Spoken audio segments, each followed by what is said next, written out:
How many gays we have in the audience here? Just curious, just curious. Don't have to be too specific. Good crowd, all right. Okay. How many of you have ever seen Tracy? And you know who I'm talking about here. Anybody ever seen him before? Wise choice. Wise choice, girls. You see him, don't walk, run to the nearest exit. Or to your best friend who has a shotgun, or a crossbow, or a can of KY. You know, I had a friend who said, you can't have Kinky without KY. You can't have Tracy without... Not him again. I'm sorry. I wouldn't do anything with him. I wouldn't do a waltz with him. I wouldn't go home with him. I might... I'm losing my train of thought, girls. I'm sorry. It's been a long day. I had a nightmare about Tracy last night. I dreamed he came back into my life. Actually, he kind of swished into my life, you know? I got seasick watching. It's like watching the Poseidon adventure again. You know, back and forth, back and forth, back and forth. I guess all the cellulite kept keeping me awake. You know, it was like I was on a waterbed.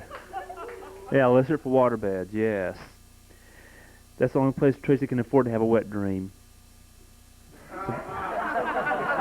I know. I'm sorry. Okay, so I have my best stuff tonight. I'm sorry. I just got in from New York. I flew in. I did Letterman last night. I'm a little bit tired. Got jet lag. Can't you tell? I mean, hey, this is not my normal attire. You like this? I mean, okay, so it's not Tennessee. Excuse me. Could have been Auburn or Alabama. Haha. That place only got silent mention Alabama, right? They got their ass beat last week. In fact, Minnesota Tracy, if I'm not mistaken. People are always beating his ass. I heard of someone who once took a branding iron to it. He enjoyed the hell out of that. Especially since the guy had 8 or 9 credit cards and a couple of limos, some oil wells in Texas, and called himself J.R. Ewing. Actually, it was J.O. Ewing. And he had the oil. Honey, he had the oil. Crisco oil, sunflower oil, you know, codfish oil, castor oil, the whole bit. Tracy Bethune. Oh, God, what can you say about Tracy that hasn't been said already? We've all heard of the Big Bang, the Big Splash, the Big Orange. Tracy is the Big Bust. The kid's got to take hormones. I mean, he's got tits out there here. I mean, it's like fucking Dolly Parton, for God's sake. What's wrong with his shirt off fans? Oh, we got Dolly Parton fans. Thank you. Dolly will love to hear that, wherever she may be now. So I saw Tracy with his shirt off once. I swear to God, he had tits. I'm talking, you know, he had gazoombas here. I'm tempted to go get him a training bra. I afraid he might put it on the wrong end. And he could do it too, baby. He could fill up a fucking training bra, put it on his ass. Well, that's where his brains are anyway. But, I don't know, Tracy's just the kind of guy that you want to shoot. You know, you wouldn't want to take him home to your mother. God knows I wouldn't. I might take it home. Adam, testing 1, 2, yes. I might take him home to my dog. Give her something to bury in the front yard. No, dears, it's not a boner joke. See, Daryl had a problem.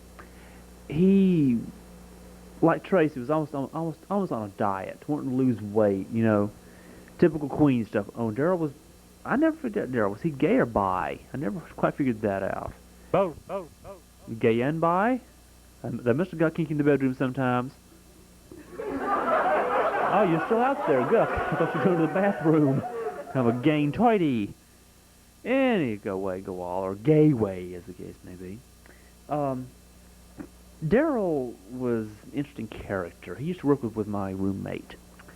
And he was a constant thorn in my put. Goes the mouth again. He never... I didn't say anything funny yet. Or if I did say anything funny. Anyway. Daryl was the kind... You've heard the joke, he sat around the house.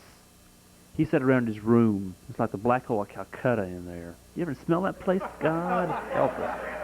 Imagine a locker room, right? Oh, I don't care, baseball, whatever the fuck you want. Imagine everybody has stashed their jock straps and their athletic socks and la-da-da-da in one corner and let it breathe for about 3 or 4 months. No circulation, just right there. Yeah, you get the idea. I walked in there one day, I swear to God, I had to get a gas mask. I had to go to the fucking GI surplus and get one to go in his fucking room. How bad was it? Put it this way. You see my hair? It used to be down to here. Walked in the Daryl's room, it burned it off up to here. Swear to God, girl. Please let me cover the sucker up. Yeah, how's that for casual? How's that for dumb? Motherfucker. Anyway. Now, like I said, Daryl was almost constantly on a diet. He wanted to lose weight something big, which he was. So what did he buy? You're getting ahead of me again, girls. I don't like that. He'd buy Little Debbie's. He'd buy la-da-da-da-da. Say, oh, I'm going on a diet. Uh-huh, sure, on a seafood diet. He sees food, he eats food. My nose itch. I must be thinking about Tracy too much. Start making my nose itch. There's that bitch. Anyway. Daryl, I never did understand which way he swung sexually. He liked to watch porno flicks. Of course, who doesn't? I mean, I like it. I admit, I like watching porno flicks. Of course, in this state, you can't get a good porno flick unless it's got Tipper Gore attached to it. You ever done, I wonder what her husband ever saw in her or sees on her without her clothes. You know, that really just does not strike me as being very sexy.